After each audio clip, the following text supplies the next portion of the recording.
last lecture we were discussing the addition of two angular momenta, and we had taken the specific case for J1 equal to half and J2 equal to half. So, we have something like a neutron proton problem. Both have an intrinsic spin angular momentum of half h cross. So, how will they add up? We found that the total angular momentum J will take 1 and 0, and so therefore, we have a total of 4 states, and we wrote down that J1 equal to half. So, therefore, M1 is equal to half and minus half, and J2 is equal to half. So, M2 is equal to plus half and minus half. So, therefore, the M value, which is equal to the sum of the two M1 plus M2, will take the values 1, 0, 0 and minus 1, half plus half, half minus half, minus half, half, minus half, minus half. And then we wrote down, first we wrote down that phi of 1 comma 0, this is common to all, J1 is. So, this is J, this is the first digit is the value of J, and this is the value of M. So, this would be, I am sorry, let me write it down again. This is phi 1 comma 1. So, J value is 1 and M value is 1. So, when M is 1, M1 has to be half and M2 has to be half. So, therefore, this will be equal to psi J1 J2, let me write it down here, half comma half comma half comma half.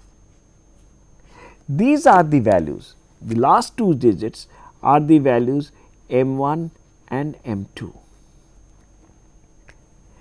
Then what I did was that I operated this by J minus, and I will get root 2 of phi of 1 comma 0, and when I took the root 2 out here, so I will get 1 over root 2 psi half comma half, and this will become J1 minus operating on this will half minus 1. So, this will be minus half and this will be half plus 1 over root 2 psi of half, half, half minus half.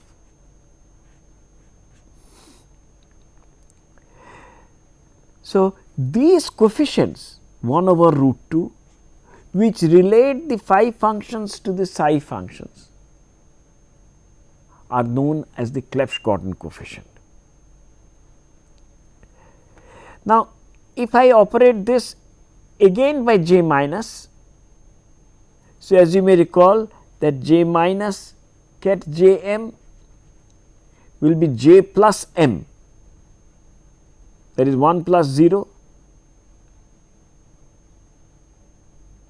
and then you will have J minus m plus 1, that is under root of 2. So, again under root of 2 will come, but a little algebra will show that phi of 1 comma minus 1 will come out to be, you have to do a little algebra and I leave that as an exercise, you will find that this will be half comma minus half comma minus half, and that you should have expected, because when m is minus 1, m 1 has to be minus half, m 2 has to be minus half. Now, how do I get phi 0 comma 0? You cannot by operating this by this function j minus or j plus, because the j value cannot change. So, you use the fact that this has to be orthogonal to that. So, you write down phi of 0 comma 0 will be a linear combination of these two such that it is A normalized and B it is orthogonal to this. So, that is given by 1 over root 2 minus psi half minus half plus psi half minus half. So, we finally actually this the values of j 1 and j 2 are repeated everywhere, and therefore, one omits them and one writes as psi half. So, let me rewrite this. So, I get phi 1 comma 1 is equal to psi half comma half. These are the values of j and m, and these are the values of m 1 and m 2, and you have phi 1 comma 0 is equal to under root of psi minus half plus psi half minus half. Let me leave some space, and then this is phi 1 comma minus 1, this will be psi minus half, and finally, the singlet state 0 comma 0 is equal to 1 over root 2 minus here psi minus half plus psi half comma minus half. I could have easily well chosen plus here and minus here, but as a matter of convention it is chosen minus here, and I will tell you why. This state is often represented as spin up state. So, this is up down, I am sorry, this is up, both are pointing upwards. This is 1 over root 2 down up plus up down. This is down down, and this is 1 over root 2 of minus down up plus up down. These three states are the triplet states, and this state is known as the singlet state. Finally, I also write down in the form of a matrix. So, I write down this as I write down this as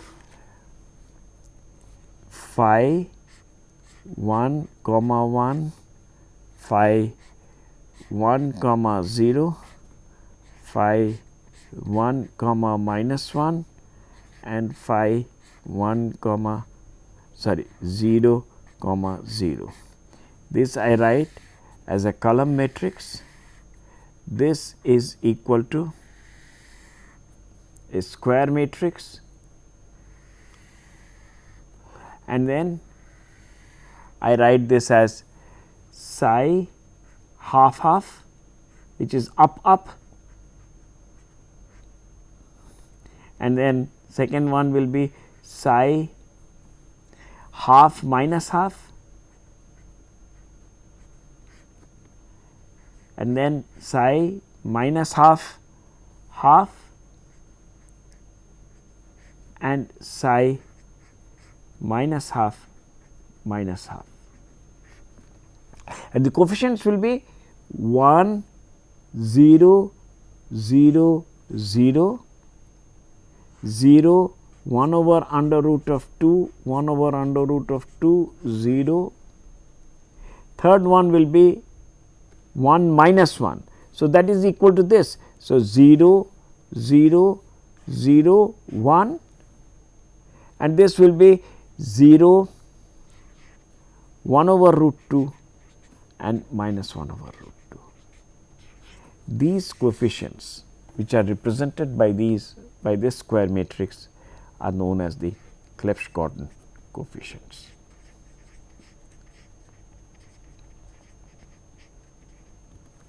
Okay. Let me give you another example. I hope this is clear. So, we considered the case, the hydrogen atom problem, the spin orbit interaction. So, we assume that J1 is equal to L is equal to 1. So, as we know that the wave function, the hydrogen atom wave functions are say n is equal to 2 state. So, this is R n L, that is R 2 1 of R y 1 m.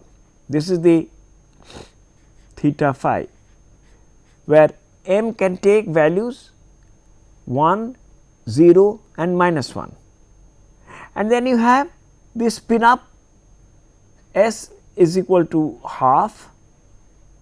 So, the M2 value, this is J2, M2 value can take half and minus half. So, therefore, we start with the ket phi J1 J2 I forget. So, that is 1 comma half, and as I told you that the maximum value of m is, you see m1, sorry, this is m1. So, m1 is 1 0 minus 1. So, the maximum value is 3 by 2. So, the j is 3 by 2 and m is 3 by 2. Okay. So, this is the j value and this is the m value. Now, this is equal to the psi function corresponding to 1, this is J1, this is J2, and M1 and M2 must be equal to 1 and half.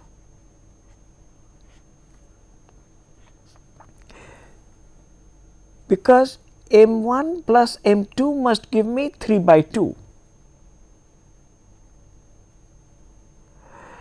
Now, in order to get the Clebsch-Gordan coefficients, I must operate this by the operator j minus.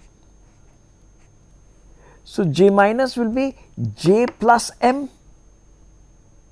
So, 3 by 2 plus 3 by 2 is square root of 3, and then j minus m plus 1, that is just 1.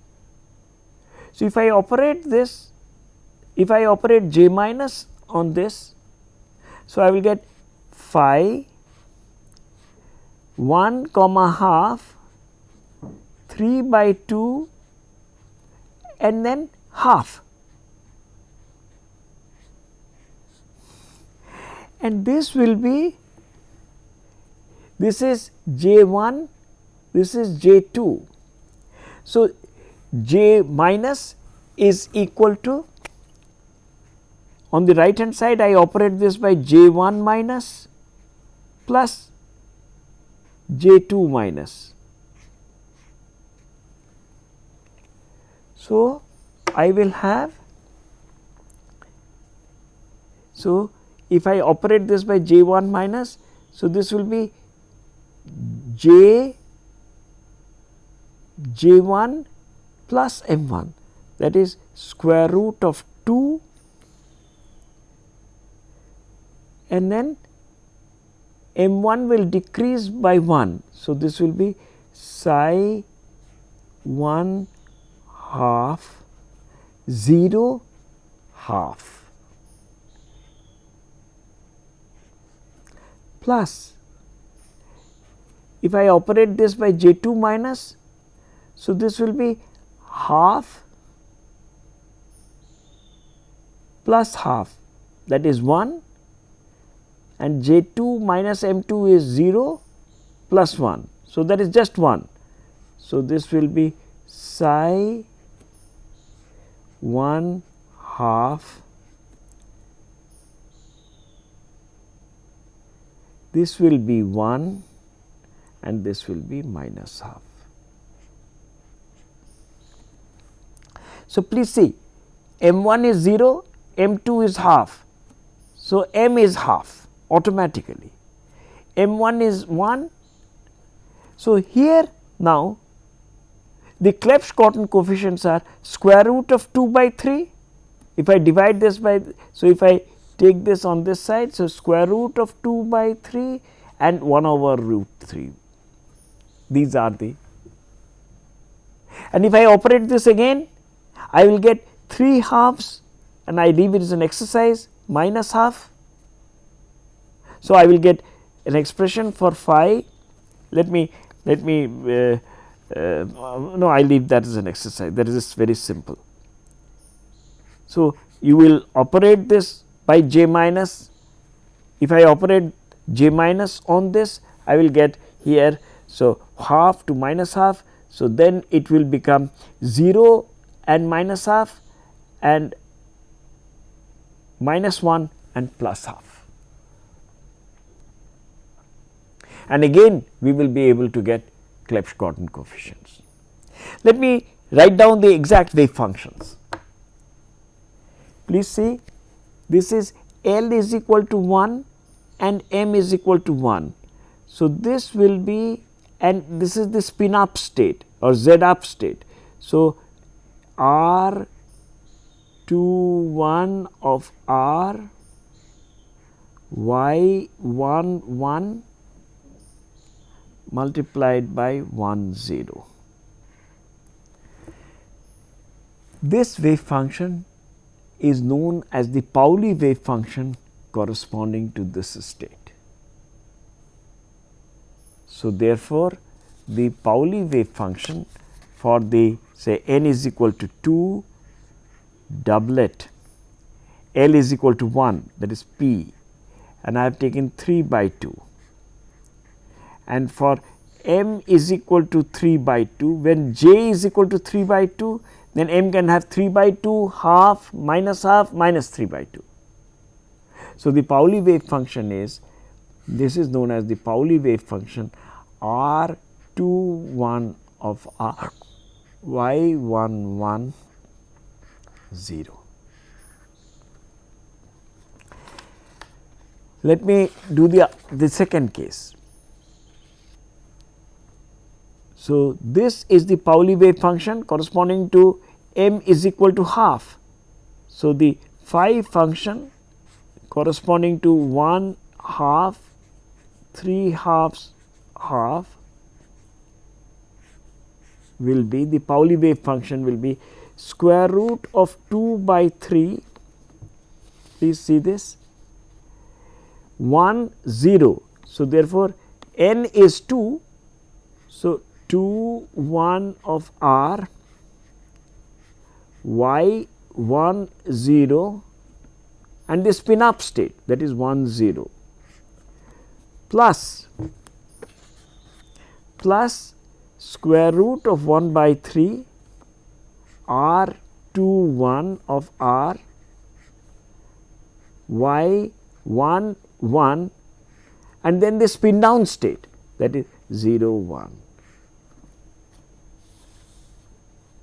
So, therefore, the Pauli wave function will become under root of 2 by 3 r, actually r can take r 2 1 r outside, r 2 1 r y 1 0 and under root of 1 by 3 r 2 1 of r y 1 1.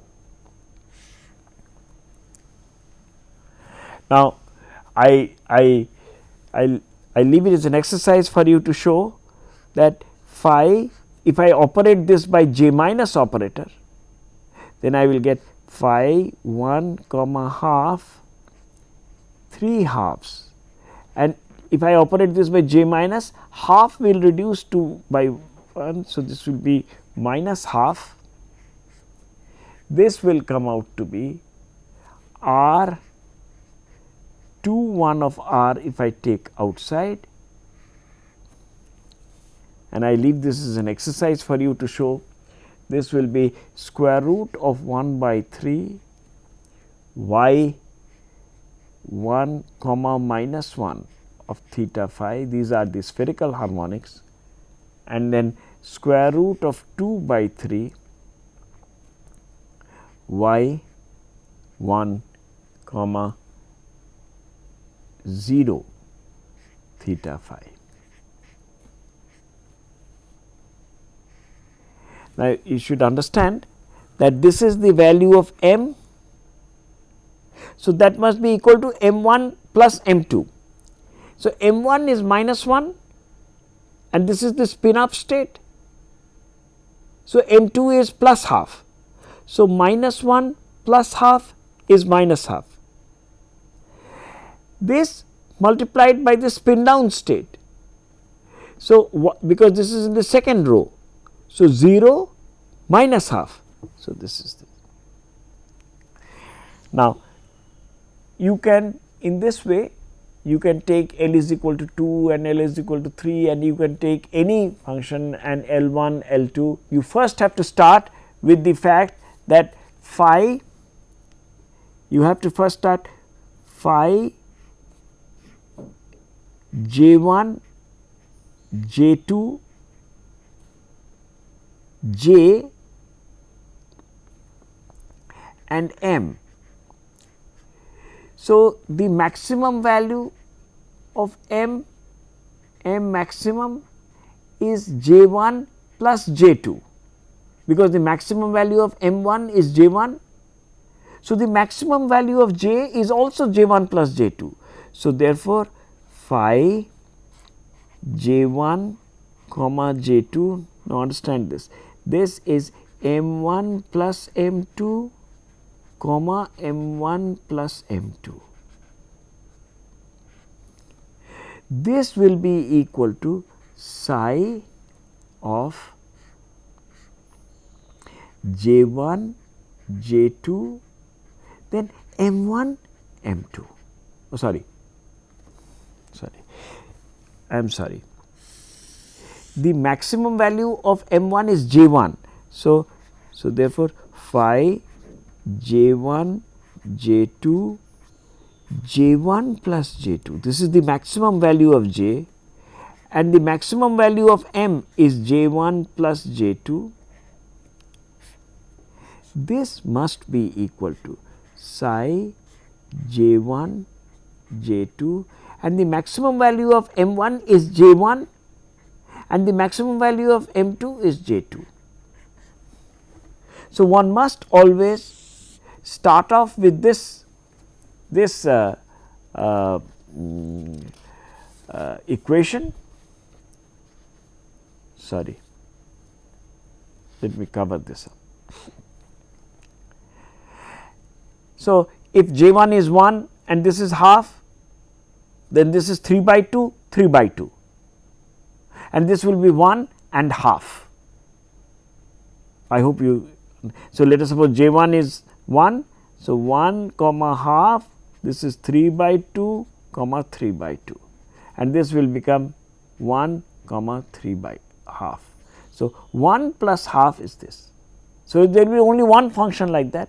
Now, you keep on operating this by j minus, j minus, j minus, and you will get the all the Clebsch-Gordan coefficients. And finally, if you keep on operating this, then the last function will be phi j 1 j 2 j 1 plus j 2, this is the j value, and the minimum value of m will be minus j 1 minus j 2. This is the minimum value of m. This will come out to be psi j 1 j 2 minus j 1 minus j 2. So, m 1 will be minus j 1 and m 2 will be minus j 2, and in between you have to operate a large number of times by the j minus operator. In almost all books, the table is given. So, for example, for an arbitrary value of j, j 1, let us suppose j 2 is equal to half, then this table gives us the values of the Clebsch-Gordan coefficients. Let me take an example. Let us suppose j 1 is equal to say 1.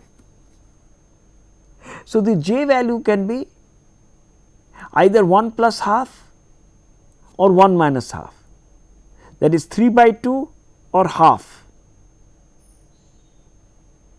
Okay. So, this will be, this tells us that the phi function. So, let me take 3 by 2. So, j 1 is equal to half and j 2 is equal to, j 1 is equal to 1 and j 2 is equal to half. So, you have phi j 1 is 1, j 2 is half, j is let us suppose 3 by 2, and let us suppose m. Then this tells us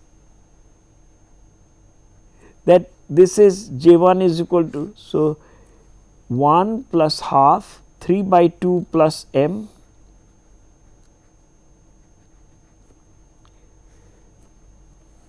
two into 1 plus 1, that is 3. This will be multiplied by psi, m 2 is half.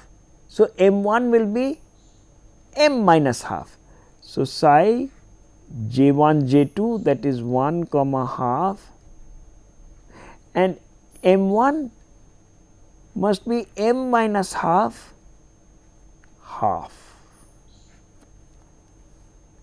plus this number.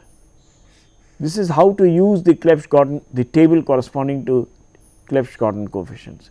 So, this will be 1 plus half, that is 3 by 2 minus m divided by 3 psi of 1 comma half m plus half minus half. So, this will, so j 1 is equal to 1, these are the wave functions. For example, m is equal to, let us suppose, let me consider the case when j is equal to 3 by 2 and m is equal to half. If m is equal to half, then you will have the Pauli wave function phi 1 comma half comma 3 by 2 half. So, you will have 3 by 2 plus half is 2. So, this is 2 by 3. So, psi 1 comma half m minus half, m is half. So, this is 0 half plus 3 by 2 minus m, m is half. So, 3 by 2 minus half is 1 under root of 1 by, these are automatically normalized, psi 1 comma half, m is half. So, half plus half is 1 minus half. So, always remember that 0 plus half is half, 1 minus half is half. So, this will tell you, this will have that let us suppose we consider the state n is equal to 2, j 1 is equal to 1. So, L is equal to 1. So, we will have square root of 2 by 3 r 2 1 of r y, if we take hydrogen atom wave functions, y 1 0 spin up state. This is the spin up state plus under root of 1 by 3 r 2 1 y 1 1 spin down state. So, this is my 1 0 state and this is the 0 1 state. Similarly, you can take another example. Let us suppose j 1 is equal to 2. If j 1 is equal to 2, then j can take 2 plus half and 2 minus half, 5 by 2 and 3 by 2, and you can immediately write. Let me just write this up, and then so we will have. So, if j 1 is equal to say L is equal to 2, so we will have 2 plus half. 2 plus half is 5 by 2. Let me consider the 5 functions corresponding to. So, j 1 is 2, j 2 is half, this is 5 by 2, and let me consider the function corresponding to m is equal to half. Let me consider half. So, m value, let us suppose it is half.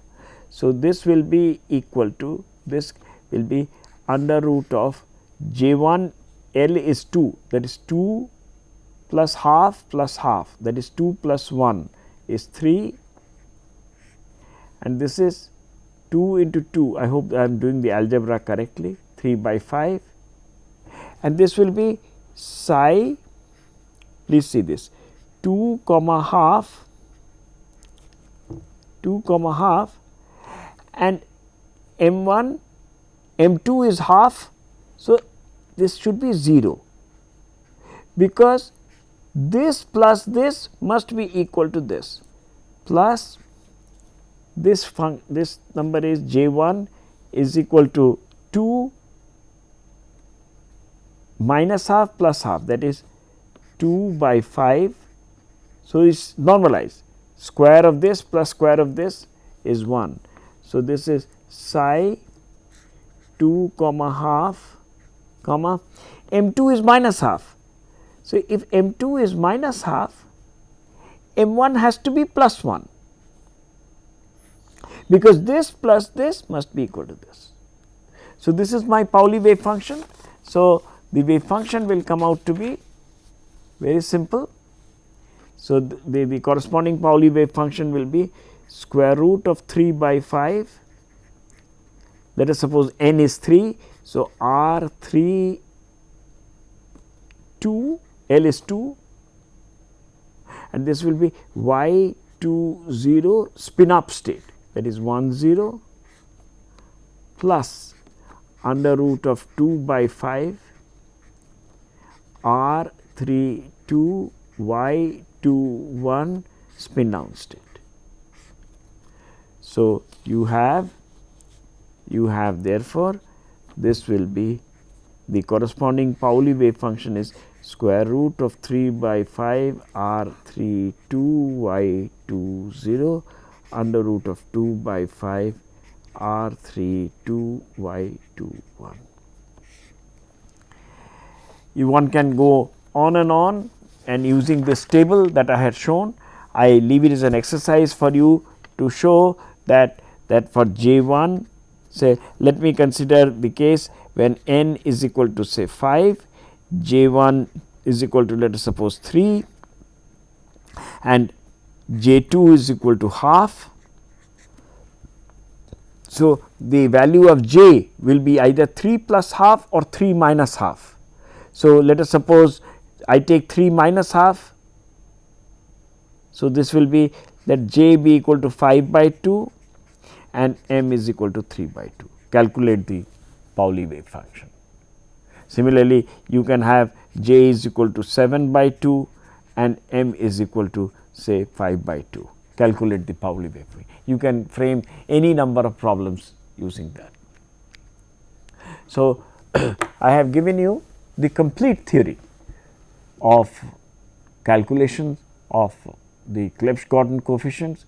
You start with the maximum value of J and the maximum value of M, relate to the corresponding psi function, which are simultaneous eigenfunctions of J1 square, J2 square, J1z and J2z. And the constant coefficients which relate, this is a unitary transformation. You go from one set of unit vectors to another set of unit vectors. The coefficients which correlate from one set of functions to the other set are known as the Clebsch-Gordan coefficients, and I have given you the recipe for calculating that, and also in most cases one has to use this particular table to calculate the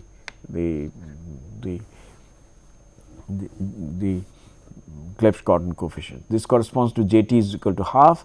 In many books J t is equal to 1, including in our book, and of course, that is the table has been taken from Gordan and Schottler. For J2 is equal to 1, the tables are given.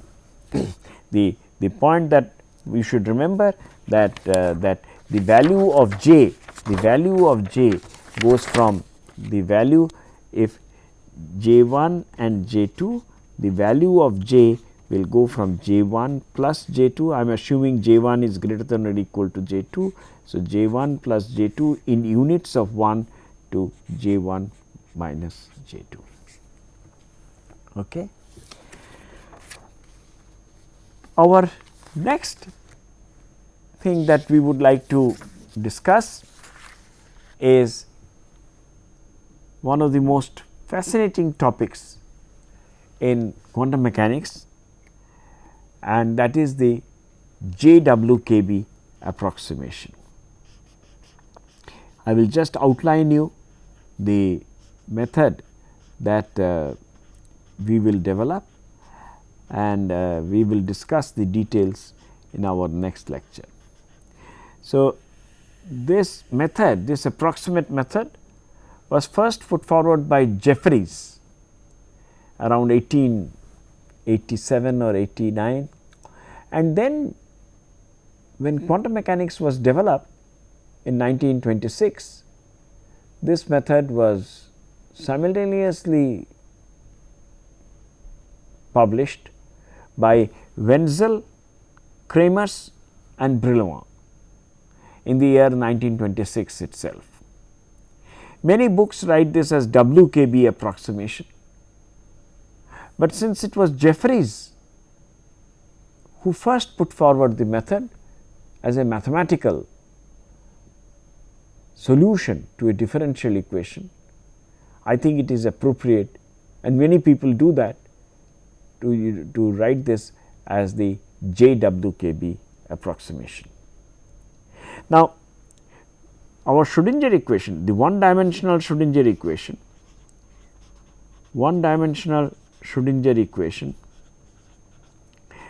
is in the form of d2 psi by dx square plus 2 mu by h cross square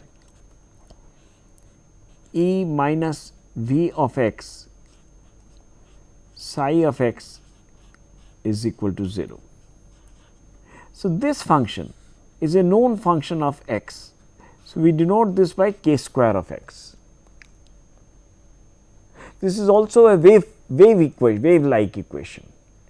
Even in plasma physics or electromagnetic theory, we have, when an electromagnetic wave propagates through an inhomogeneous medium, we have a wave equation, we have an equation like this, plus omega square by c square n square of x psi of x is equal to 0, where n square of x, omega is the angular frequency of the wave, c is the speed of light in free space, and n square is the square of the refractive index. So, in many problems, even in waveguide theory, you have an equation which has of the form d2 psi by dx square plus k square of x psi of x is equal to 0. Now, the WKB, the JWKB approximation gives us an approximate solution of this equation when k square of x does not vary too much. So, we will develop this. So, in the Schrodinger equation case, k square of x is equal to 2 mu by h cross square E minus V of x. In a plasma physics problem, it is omega square by c square n square of x. In waveguide theory problem, it has a different expression, but in each case it is a function of x. Of course, here as you can see that if E is less than V of x, then k square will become negative. We will discuss the solution when k square becomes negative. But right now let us assume that k square is positive and it is a slowly varying function. Slowly varying function. What is meant by slowly varying? I will explain in a moment. It does not vary too much, that is, if I plot k square of x, it varies slowly, something like that, and it does not go through any zeros or something like that. And so, we are not considering functions k square of x which are very rapidly varying functions. That is the, we will show that, we will derive the condition for the validity of the WKB, JWKB solutions. So, in the first approximation, let us assume that k square was totally independent of x. So, if k square is totally independent of x, that is independent of x, so k square psi of x is equal to 0.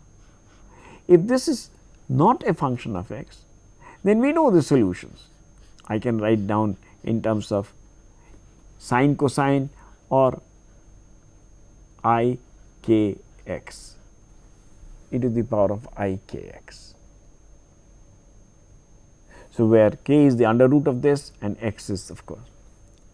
So, this suggests that let us try out, let us try a solution of this form e to the power of I u of x.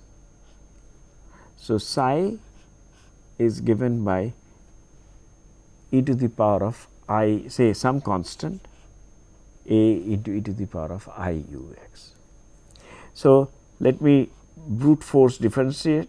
So, psi x, I assume a into e to the power of I u x.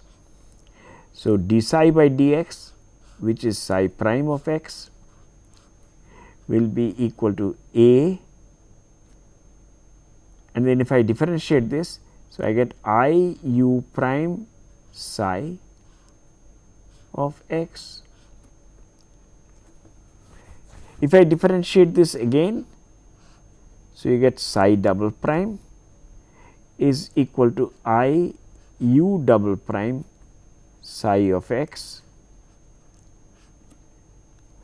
plus I u prime psi prime of x, but psi prime of x is I u prime. So, this will be plus I u prime whole square psi of x. I hope you understand. So, I substitute this here, I still do not know what is u. So, I substitute this in this equation and I will get I d2 u by dx square, psi of x will cancel out with every, I square is minus 1 minus du by dx whole square plus k square.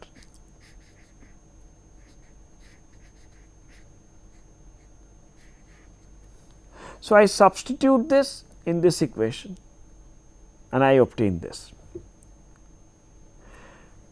I must mention that if I am able to solve this equation, then this will be a rigorously correct solution of this equation. So, I am assuming k square to be a function of x. Once again, that if I assume of this equation a solution of this type, then I obtain that u of x satisfies an equation of this equation. If I am able to solve this equation, then this will be a rigorously correct solution of this equation, because I have not yet made any approximation. Now, when k square of x is independent of x, then this tells us that u of x is equal to k times x, k times x. So, u double prime, so u prime will be k and u double prime will be 0. This suggests that if k square of x is slowly varying, then let me in the first place neglect this term. If I neglect this term, then I will obtain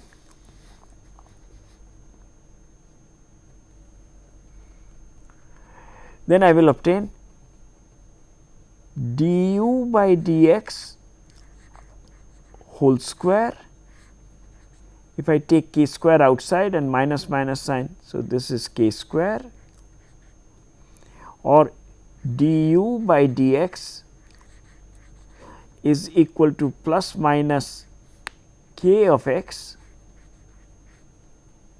and so therefore, I can integrate this and I obtain u of x is equal to plus minus integral k of x dx. Thus, since I had assumed the solution of the form of e to the power of I u x, then we obtain the 0th order solution as psi 0 of x is some constant, let us suppose a, e to the power of plus minus I integral x k of x dx. This is known as the 0th order JWKB solution.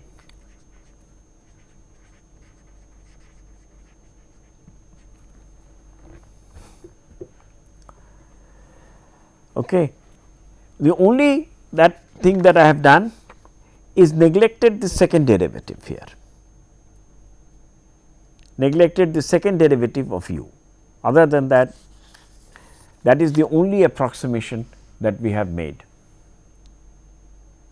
Now, let me find out what is the equation that psi 0 satisfies. So, let me differentiate this. Let me just take the plus sign. So, you get, so if I take the plus sign, let me write it down again, that psi 0 of x is equal to, I can do it with the minus sign also, plus I integral k of x. Therefore, this is known as, here in this approximation only the phase changes, and so therefore, this is also some people call is as the phase integral method. As the beam propagates, only the phase changes, and therefore, many people call this as the phase integral method. So, let me find out what is the equation that psi 0 of x rigorously satisfies. I have here d psi 0 by dx. If I differentiate this, so this will be the differential coefficient of this will be k of x. So, this will be plus I k of x times the entire quantity psi 0. If I differentiate this again, then I get d 2 psi 0 by dx square. So, this is equal to plus I dk by dx psi 0 plus psi 0 prime plus I k times psi 0 prime, and d psi 0 by dx is I times k. So, this becomes minus this thing into psi 0. So, this becomes minus k square, and if I take this also on this side. So, you have d 2 psi 0 by dx square plus k square minus I dk by dx psi 0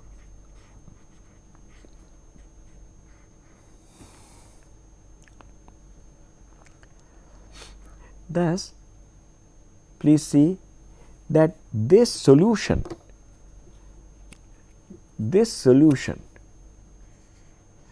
is a rigorously correct solution of this equation. Equation 1 is a rigorously correct solution of equation 2.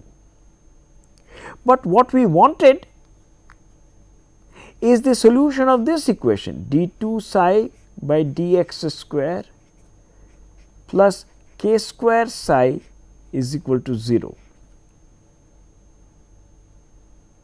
So, therefore, if this term, the magnitude of this term is very small compared to this term, to k square, then our solution should be reasonably good. Once again, this function psi 0 of x is a rigorously correct solution of equation 2, but what we had wanted to solve was this equation, and therefore, this will be an accurate solution of equation 3, provided we are able to neglect this term. That means the dk by dx must be less than k square, and therefore, we write down that the condition for validity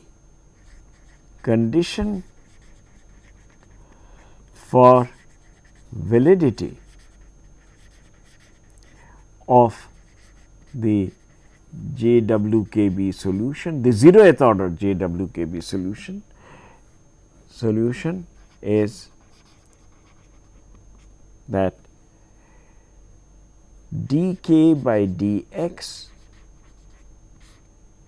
mod square is less than k square, or 1 over k, no I am sorry, 1 over k dk by dx